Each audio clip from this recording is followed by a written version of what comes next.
Hey guys, Chris here, and welcome to the 10 to 80% charging time and charging speed test, where we put the manufacturer's claimed charging speed to the test. And I'm so excited for this test, guys, because this Polestar 2 has gotten the latest software update, the OTA P1.7. I've done a few tests already. I have connected it to a fast charger. I've done the preheating test. I've done the long distance test. So if you want to see those videos, there will be a link in the description box down below. The performance and the improvements are impressive, but this video is all about the 10 to 80% charging time and charging speed test. And yes, I am very excited, guys. So what we're going to do today is we're going to measure the time it takes to go from 10 to 80%, as well as the average speed in kilowatts, the average speed in kilometers per hour, kilometers per minute, and miles per hour. So all the sweet stuff is going to be measured today. And Polestar claimed, well, in the last charging OTA, which was, back in March, this car got a speed bump to 155 kilowatts. So we're gonna find out what the top speed is, what the peak speed, but also more importantly, what the charging curve looks like. So guys, if you're new to the channel, I'm Chris. I have this channel dedicated to testing EVs. So please go ahead and click that like button down below if you like EV content. And also, if you aren't subscribed already, please consider hitting that subscribe button down below and then hitting that notification bell. So thank you very much. And also, if you're new here, this 10 to 80% charging time and charging speed test may be new to you guys. You may not have seen it before. This is one of my standardized tests that I put all the cars I test through, and at the very end of the video, we're going to compare this car to other cars in a chart. Outside temperature today is 11 degrees Celsius. We have driven this car half an hour around, here in the area to this charging station, and then we have also put the charger into the navigation so it will preheat the battery. So driven half an hour, started at 17%. We're going to connect here at 9%. And also, if you're wondering why 10 to 80%, well, in my opinion, that is the real world usage of a battery while taking an EV out on a long trip. And let me explain. So most people won't take their EV down to below 10% because, well, going down low is a bit scary, range anxiety and all that kind of stuff. But also, you do lose power down low in the battery percentage. So if you're going on a motorway below 10%, you may not have full power. You may not be able to go, 130 kilometers per hour, depending on where you live. And also, if you're crossing a mountain pass, you may not able to, have the power to go uphill. So practical use, stopping at 10% is what most people will do.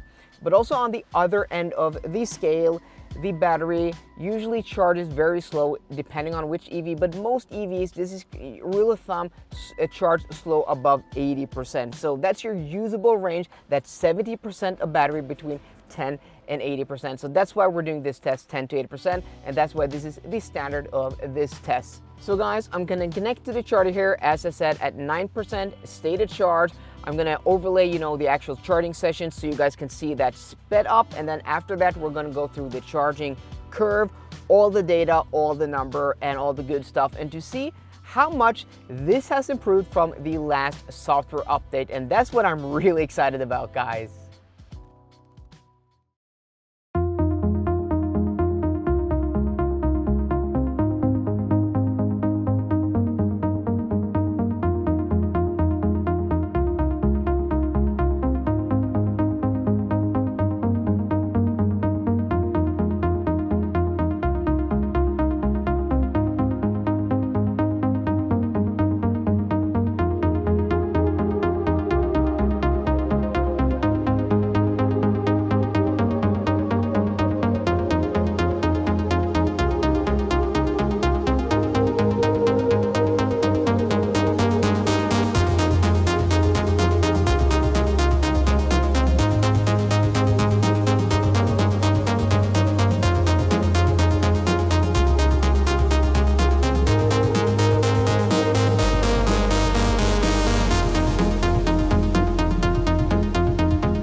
Okay, that was the actual charging session. So I hope you guys enjoyed that. And what I forgot to mention at the beginning of the video is that the OTA P1.7 doesn't actually bring any charging speed improvements. So if I said that, well, I'm wrong. Maybe I was just a bit too excited to actually do this charging test. So it doesn't bring any charging speed improvements. What it does bring charging stability improvements. So where the old charging curve, I'm going to overlay it here, was very like saber-toothy, up and down, very unstable. This new one, which you're going to see now, is super stable, and it's also flat from 10 to around 40%. That is very impressive. And then all the way, out till 80%, it just is much flatter and much more stable than it has been earlier. So making tests like this and making charts like this much easier, but it's also more easier to predict the charging speed. So what I can see immediately, if you see these two charging curves side by side, is that there's actually a speed improvement from 10 to around 50%, where the charging speed is much quicker. And from my notes here, 10 to 50% is now done in only 16 minutes. Even to 70%, I think there's a charging speed improvement where that is done in 28 minutes. But as we can see from the actual total charging session, there is an improvement, very small, of 1.5 minutes. So this thing now charges from 10 to 80% in 36.5 minutes, where it did it before in 38 minutes, almost 38 minutes, 37 minutes and 50 seconds. Now it's 36 minutes and 30 seconds. So is that down to better battery management, preheating? Well, the last charging session was done with yo-yo driving. We did have a warm battery. What we now have, and it's really nice. It's really nice to have this charging speed improvement of 1.5 minutes.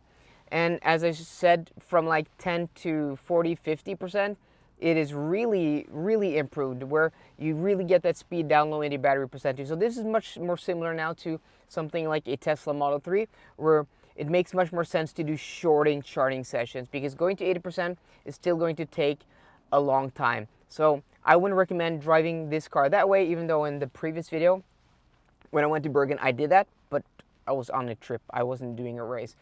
But yeah, so that is, the big takeaway here. And also maybe the biggest takeaway is that you don't have to yo-yo drive. You just, navigate to the charger, and then you connect, and then you get that reliable charging speed. And guys, we connected with low battery percentage, 9%. We got 150 kilowatts immediately. And if you saw my last video where I, drove to Bergen, tested this on a long trip, we went in much colder weather than today, and then we went down low to 2%. We still got that 150 kilowatt charging speed, and that is impressive, because I haven't been able to do that in a Tesla Model 3 standard range or a long range, or the Tesla Model Y that I've been testing recently. Check out my videos where I will go to Germany and back again. I do a long trip where I do like 8 charging sessions in 2 days on the trip up and down. It's 2,000 kilometers. And when you go down low in the battery percentage with the Tesla, even though it has preheating, it scavenges all the heat out of the battery cools down, and you're not able to get that charging speed. Yes, that is better for efficiency, but when you are down low in the battery percentage, you want to charge fast, because that's, the real, ace up your sleeve of going down low in the battery percentage, is the ability to charge fast. So I would rather, have faster charging down low than a higher efficiency and a colder battery, meaning I have to charge longer. It's a trade-off either way, guys. And I think this way to solve it is a huge improvement for this car. And as we are sitting now in October of 2021 or November 2021, the Polestar 2 now, in my opinion, has better, preheating and also charging management down low in the battery percentage as the Tesla Model Y, the Tesla Model 3. So that's really impressive, guys. So not a huge improvement on speed, but there's still improvement, and we're going to take that. The huge improvement is, not the total speed from 10 to 80%. There's improvement down low in the speed, and also that flatter charging curve, along with being able to navigate to any DC fast charger. So guys, I hope you enjoyed today's video. If you did, please drop me a thumbs up down below. And for more car content, as always, guys, please subscribe. See you guys later, and goodbye.